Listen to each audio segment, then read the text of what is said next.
Hello good morning all. Learn with MS-ൻ്റെ പുതിയൊരു വീഡിയോയിലേക്ക് എല്ലാവർക്കും സ്വാഗതം. ഇന്നത്തെ നമ്മുടെ ടോപ്പിക്ക് വിവരാവകാശ നിയമമാണ്, അതായത് right to information act. Competitive എക്സാമിന് വളരെയധികം പ്രാധാന്യം അർഹിക്കുന്ന ഒരു ടോപ്പിക്കാണ് വിവരാവകാശ നിയമം. പൊതുവേ നമ്മൾ ഈ ഒരു ടോപ്പിക്കിൽ നിന്ന് ചോദ്യങ്ങളില്ലാത്ത ചോദ്യപേപ്പർ പൊതുവെ കോമ്പറ്റേറ്റീവ് എക്സാമിന് ഈ ഒരു ടോപ്പിക് ഉണ്ടെങ്കിൽ എന്തായാലും ഇതിൽ നിന്ന് 1-2 ക്വസ്റ്റ്യൻസ് ഉറപ്പാണ്. ഇതിൽ നിന്നും ക്വസ്റ്റ്യൻ ഇല്ലാത്തൊരു ചോദ്യപേപ്പർ തന്നെ ശരിക്കും പറഞ്ഞാൽ നമുക്ക് കാണാൻ കഴിയില്ല. എല്ലാവർക്കും തന്നെ ഒരുപോലെ യൂസ്ഫുൾ ആവുന്ന ഒരു വീഡിയോയാണ് ഇന്നത്തെ നമ്മുടെ ടോപ്പിക്ക്, വിവരാവകാശ നിയമം. നമുക്കെന്തായാലും വിവരാവകാശ നിയമം എന്താണെന്ന് നോക്കാം. ബേസിക്കായിട്ട് എന്താണ് നിയമം എന്നുള്ളത് നമ്മൾ അറിഞ്ഞിരിക്കണമല്ലോ. അതിനുവേണ്ടി നമുക്ക് എന്താണ് നിയമം, വിവരാവകാശ നിയമം എന്താണെന്ന് നോക്കാം. വിവരാവകാശ നിയമം എന്തെന്നാൽ ഇന്ത്യൻ പൗരന്മാർക്ക് സർക്കാർ വിവരങ്ങൾ അറിയുവാനുള്ള അവകാശത്തെ സംബന്ധിച്ചും അത് സംബന്ധിച്ചുള്ള നിയമങ്ങളെ പറ്റിയും വേണ്ട രീതികളെക്കുറിച്ചും പ്രതിപാദിക്കുന്ന ആക്റ്റാണ് right to information act or വിവരാവകാശ നിയമം എന്ന് പറയുന്നത്. ഇത് വിവരാവകാശ നിയമം എന്തെന്ന് ഒന്ന് മനസ്സിലാക്കിയിരിക്കാൻ വേണ്ടി പറഞ്ഞതാണ്. എന്തായാലും ഒരിക്കലും ക്വസ്റ്റ്യൻ വിവരാവകാശ നിയമം എന്താണെന്ന് ചോദിക്കില്ല. അതുകൊണ്ട് നിയമം എന്താണെന്ന് മനസ്സിലാക്കിയിട്ട് അതിൻ്റെ ഉള്ളിലുള്ള കാര്യങ്ങൾ നമുക്ക് പഠിക്കാം. അപ്പോൾ നമ്മൾ നോക്കി വിവരാവകാശ നിയമം എന്താണെന്ന്. ഇന്ത്യൻ പൗരന്മാർക്ക് സർക്കാർ വിവരങ്ങൾ അറിയുവാനുള്ള അവകാശത്തെ സംബന്ധിച്ചും അത് സംബന്ധിച്ചുള്ള നിയമങ്ങളെ പറ്റിയും വേണ്ട രീതികളെക്കുറിച്ചും പ്രതിപാദിക്കുന്ന ആക്റ്റാണ് റൈറ്റ് ടു ഇൻഫർമേഷൻ ആക്ട് എന്ന്. ഈ നിയമപ്രകാരം ഓരോ പൗരനും സർക്കാർ ഓഫീസുകളിൽ നിന്നും ആവശ്യമുള്ള വിവരങ്ങൾ തേടുവാനുള്ള അവകാശം ഉണ്ട്. അതാണ് ഇതിലെ മെയിൻ. അതായത് സർക്കാർ ഓഫീസുകളിൽ ആവശ്യമുള്ള വിവരങ്ങൾ നമുക്ക് തേടുവാനുള്ള അവകാശമുണ്ട്. അതുപോലെ തന്നെ ഇതിൽ പ്രധാന ആശയങ്ങൾ എന്ന് പറയുന്നത് സുതാര്യത, ഉത്തരവാദിത്തം, അഴിമതി നീക്കം ചെയ്യൽ, ഗവൺമെൻറ്റും പൗരനും തമ്മിലുള്ള പങ്കാളിത്തം, ഇതൊക്കെയാണ്. ഇത് ജസ്റ്റ് ഒന്ന് അറിഞ്ഞിരിക്കുക. അതുപോലെ തന്നെ വിവരാവകാശ നിയമത്തിൻ്റെ പ്രധാന ലക്ഷ്യം എന്ന് പറയുന്നത് പൗരന് വിവരങ്ങൾ ലഭ്യമാക്കുക എന്നുള്ളതാണ്. എന്താണ് വിവരാവകാശ നിയമമെന്നും അതിലെ ആശയങ്ങൾ എന്തെന്നും അതിലെ ലക്ഷ്യം എന്തെന്നും നമ്മൾ നോക്കി. ഇനി നമുക്ക് വിവരാവകാശ നിയമം നിലവിൽ വന്നതെപ്പോൾ, ലോകസഭ പാസ്സാക്കിയതെപ്പോൾ, രാജ്യസഭ പാസ്സാക്കിയതെപ്പോൾ, അങ്ങനെ കുറച്ച് കാര്യങ്ങൾ നമ്മൾ പഠിക്കാനുണ്ട്. അങ്ങനെയുള്ള കാര്യങ്ങൾ നമുക്കിനി നോക്കാം. ഇതെല്ലാം വളരെ ഇമ്പോർട്ടൻ്റ് ആണ്. എന്തായാലും നമുക്ക് നോക്കാം. വിവരാവകാശ നിയമം ലോകസഭ പാസ്സാക്കിയത് 2005 മെയ് 11-നാണ്. രാജ്യസഭ പാസ്സാക്കിയത് 2005 മെയ് 12-നും. അതുപോലെ തന്നെ പ്രസിഡന്റ് ഒപ്പുവെച്ചത് 2005 ജൂൺ 15-നാണ്. വിവരാവകാശ നിയമം നിലവിൽ വന്നത് 2005 ഒക്ടോബർ 12-നുമാണ്. ഇതെന്തായാലും നോക്കുക. ഇനി നമുക്ക് അടുത്തത് നോക്കാം. ജനാധിപത്യത്തിൻ്റെ സൂര്യ തേജസ് എന്ന് അറിയപ്പെടുന്നത് വിവരാവകാശ നിയമമാണ്. ലോകത്താദ്യമായി വിവരാവകാശ നിയമം പാസ്സാക്കിയത് സ്വീഡനിലാണ്. വിവരാവകാശ നിയമത്തിൻ്റെ മുൻഗാമി എന്നറിയപ്പെടുന്നത് ഫ്രീഡം ഓഫ് ഇൻഫർമേഷൻ ആക്ട് 2002 ആണ്. വിവരാവകാശ നിയമം തദ്ദേശീയമായി പാസ്സാക്കിയ ആദ്യ ഇന്ത്യൻ സംസ്ഥാനമാണ് തമിഴ്നാട്. 1997-ലാണ് നിയമം പാസ്സാക്കിയത്. 2005-ലെ വിവരാവകാശ നിയമം നിലവിൽ വന്ന ആദ്യ സംസ്ഥാനം രാജസ്ഥാനാണ്. ആദ്യമായി പാസ്സാക്കിയത് തമിഴ്നാട്ടിലാണെങ്കിലും വിവരാവകാശ നിയമം നിലവിൽ വന്നത് രാജസ്ഥാനിലാണ്. വിവരാവകാശ നിയമം പാസ്സാക്കുവാൻ കാരണമായ സംഘടനയാണ് മസ്ദൂർ കിസാൻ ശക്തി സംഘടൻ. വിവരാവകാശ നിയമം പാസ്സാക്കുവാൻ കാരണമായ സംഘടന മസ്ദൂർ കിസാൻ ശക്തി സംഘടനാണ്. മസ്ദൂർ കിസാൻ ശക്തി സംഘടൻ്റെ സ്ഥാപക അരുണ റോയ്. വിവരാവകാശ നിയമപ്രകാരം 2 പട്ടികകളുണ്ട്. അതായത് 2 ഷെഡ്യൂളുകൾ ഉണ്ട്. അത് ഏതൊക്കെയാണെന്ന് നോക്കാം. ഒന്നാം പട്ടികയിൽ പറയുന്നത് കേന്ദ്ര സംസ്ഥാന മുഖ്യ വിവരാവകാശ കമ്മീഷണറുടെയും കമ്മീഷണർമാരുടെയും സത്യപ്രതിജ്ഞയെക്കുറിച്ചാണ്. രണ്ടാം പട്ടികയിൽ പ്രതിപാദിക്കുന്നത് ഏതൊക്കെ സ്ഥാപനങ്ങൾ വിവരങ്ങൾ നിഷേധിക്കുന്നു എന്നുള്ളതിനെ കുറിച്ചാണ്. നമ്മൾ നോക്കിയ ഒന്നാം പട്ടികയിൽ കേന്ദ്ര സംസ്ഥാന മുഖ്യ വിവരാവകാശ കമ്മീഷണറുടെയും കമ്മീഷണർമാരുടെയും സത്യപ്രതിജ്ഞയെക്കുറിച്ചും രണ്ടാം പട്ടികയിൽ ഏതൊക്കെ സ്ഥാപനങ്ങൾ വിവരങ്ങൾ നിഷേധിക്കുന്നു എന്നുള്ളതിനെക്കുറിച്ചും പ്രതിപാദിക്കുന്നു. അപ്പോൾ വിവരാവകാശ നിയമപ്രകാരം 2 പട്ടികകളുണ്ട്. ആ 2 പട്ടികകളും ഏതൊക്കെയാണ് എന്നുള്ളത് അറിഞ്ഞിരിക്കുക. ഇനി നമുക്ക് അടുത്തത് നോക്കാം. പൗരന്മാർക്ക് അറിയാനുള്ള അവകാശം നിയമപരമായി ലഭിച്ച എത്രാമത്തെ രാജ്യമാണ് ഇന്ത്യ? 57ാമത്തെ രാജ്യമാണ് ഇന്ത്യ. വളരെ റെയറായി കണ്ടിട്ടുള്ളൊരു ക്വസ്റ്റ്യൻ കൂടെയാണ്. എന്തായാലും നോക്കുക. കേരള പഞ്ചായത്ത് രാജ് നിയമത്തിൽ അറിയുവാനുള്ള അവകാശം എന്ന അധ്യായം കൂട്ടിച്ചേർത്ത ഭേദഗതിയാണ് 1999 ഭേദഗതി. അതും ഒന്ന് അറിഞ്ഞിരിക്കുക. ഇനി നമുക്ക് വിവരാവകാശ നിയമത്തിലെ കുറച്ച് ഫീസുകളെ കുറിച്ചും അങ്ങനെയുള്ള കാര്യങ്ങൾ നോക്കാം. നമുക്ക് വിവരങ്ങൾ ലഭ്യമാക്കുന്നതിന് വേണ്ടിയിട്ട് നമ്മൾ ചിലവിടെയൊക്കെ കുറച്ച് ഫീസുകൾ കൊടുക്കേണ്ടി വരും, കുറച്ച് പൈസ നമ്മൾ കൊടുക്കേണ്ടി വരും. അപ്പോൾ അത് എത്ര രൂപയാണ് എന്നുള്ളതിനെക്കുറിച്ച് നോക്കാം. വിവരാവകാശ നിയമപ്രകാരം വിവരം ലഭിക്കുന്നതിനായുള്ള അപേക്ഷ ഫീസ് 10 രൂപയാണ്. അതും എല്ലാവർക്കും ഈ ഫീസ് കൊടുക്കണമെന്നില്ല. നമ്മളിപ്പോൾ ഒരു എക്സാമിനൊക്കെ അപ്ലൈ ചെയ്യുമ്പോൾ എല്ലാവർക്കും അതിൽ നിന്നും ഫീസൊന്നും ഈടാക്കാറില്ല. പെൺകുട്ടികൾ, അതുപോലെ OBC, SC, ST അങ്ങനെ കുറച്ച് കൺസിഡറേഷനൊക്കെ കിട്ടാറുണ്ട്. അതുപോലെ തന്നെ ഇതിലും വിവരങ്ങൾ ലഭ്യമാക്കുന്നതിന് ചിലരെ ഫീസ് ഈടാക്കുന്നതിൽ നിന്നും ഒഴിവാക്കിയിട്ടുണ്ട്. അത് ആരൊക്കെയാണെന്ന് നോക്കാം. ദാരിദ്ര്യരേഖയ്ക്ക് താഴെയുള്ള, അതായത് BPL വിഭാഗക്കാരെ അപേക്ഷാ ഫീസ് നൽകുന്നതിൽ നിന്നും വിവരങ്ങൾ നൽകുമ്പോൾ ഈടാക്കേണ്ട ചിലവിൽ നിന്നും ഒഴിവാക്കിയിട്ടുണ്ട്. ഇനി നമുക്ക് ബാക്കി ഫീസുകളെ കുറിച്ചുകൂടെ നോക്കാം. വലിയ സൈസ് പേപ്പറിൽ വിവരം ലഭിക്കാൻ അതിന് ചിലവാകുന്ന തുക നമ്മൾ അടയ്ക്കണം.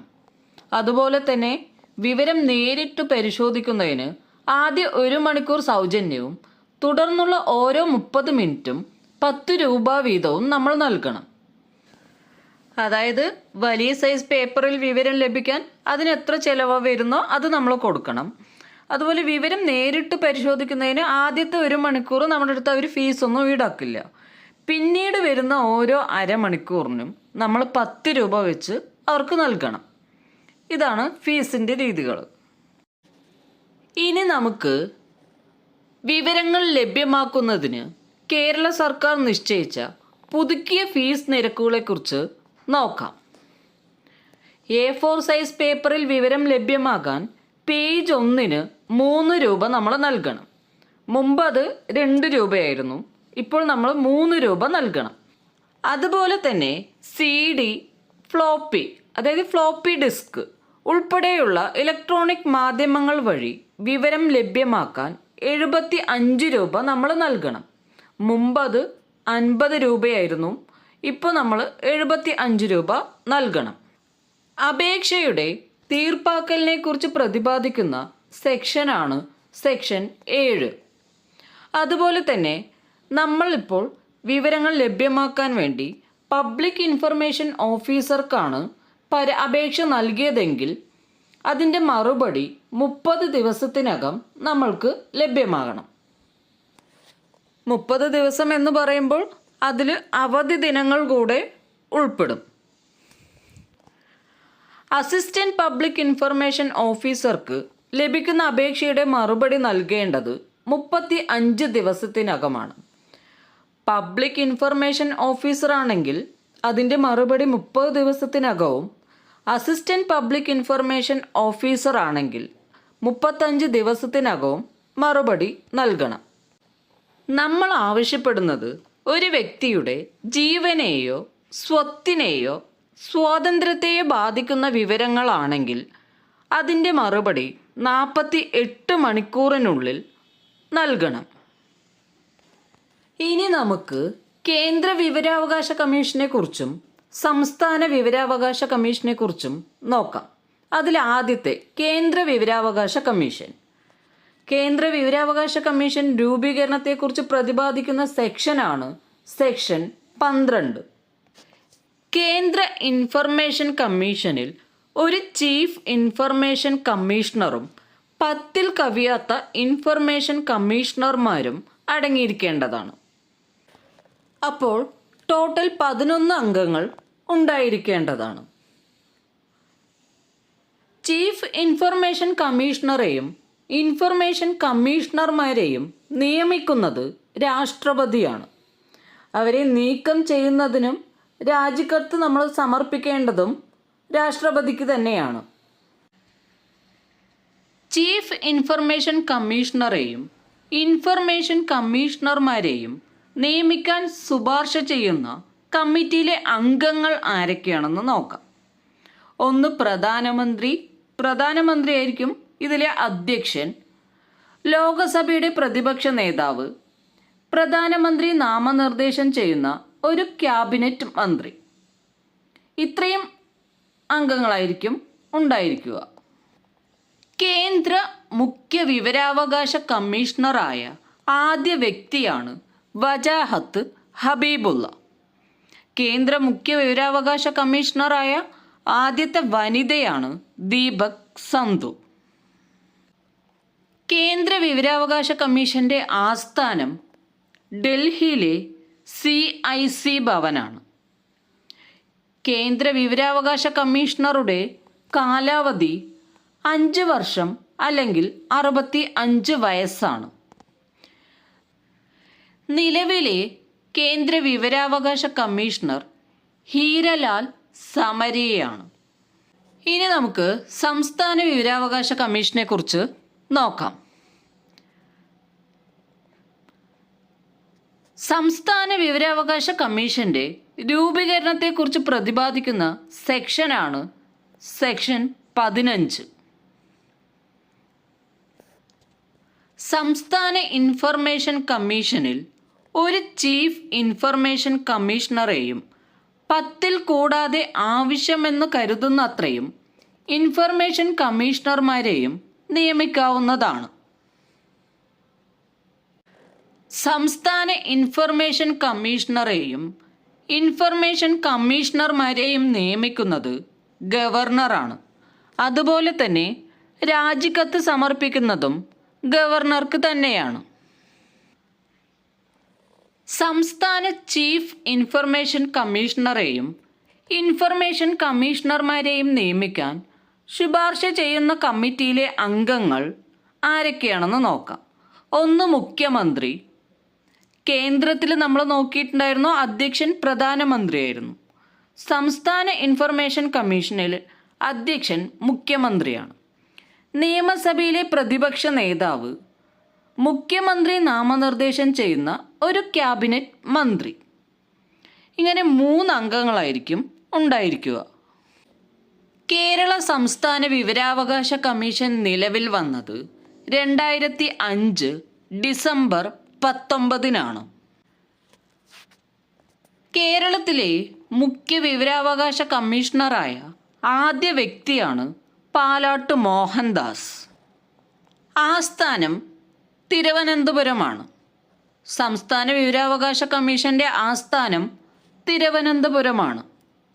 മുഖ്യ വിവരാവകാശ കമ്മീഷണറുടെ കാലാവധി 3 വർഷം അല്ലെങ്കിൽ 65 വയസ്സാണ്. നിലവിലെ സംസ്ഥാന വിവരാവകാശ കമ്മീഷണറാണ് വി ഹരിനായർ. ഇനി നമുക്ക് വിവരാവകാശ നിയമത്തിലെ ഭേദഗതിയെക്കുറിച്ച് നോക്കാം. വിവരാവകാശ ഭേദഗതി നിയമം 2019 ലോകസഭയിൽ പാസാക്കിയത് 2019 ജൂലൈ 22 വിവരാവകാശ ഭേദഗതി നിയമം 2019 രാജ്യസഭയിൽ പാസാക്കിയത് 2019 ജൂലൈ 25 അതുപോലെ തന്നെ വിവരാവകാശ ഭേദഗതി നിയമം രാഷ്ട്രപതി ഒപ്പുവെച്ചത് 2019 ഓഗസ്റ്റ് 1 വിവരാവകാശ ഭേദഗതി നിയമം 2019 പ്രകാരം ഭേദഗതി ചെയ്യപ്പെട്ട വകുപ്പുകളാണ് 13, 16, വകുപ്പ് 27. ഭേദഗതിയോടുകൂടിയിട്ട് വിവരാവകാശ നിയമത്തിലെ ക്ലാസ് വൈൻഡപ്പ് ചെയ്യാണ്. വിവരാവകാശ നിയമത്തെക്കുറിച്ച് അത്യാവശ്യം അറിഞ്ഞിരിക്കേണ്ട എല്ലാ പോയിൻറ്സും ഞാനിതിൽ ഉൾപ്പെടുത്തിയിട്ടുണ്ട്. എന്തായാലും ക്ലാസ് ഫുള്ള് കാണുക. എൻ്റെ ക്ലാസ് നിങ്ങൾക്ക് ഇഷ്ടമായാൽ എൻ്റെ ചാനൽ ഒന്ന് സബ്സ്ക്രൈബ് ചെയ്യുക, ലൈക്ക് ചെയ്യുക, ഷെയർ ചെയ്യുക. എന്തായാലും പുതിയൊരു വീഡിയോയുമായി വീണ്ടും കാണാം. Thank you for watching.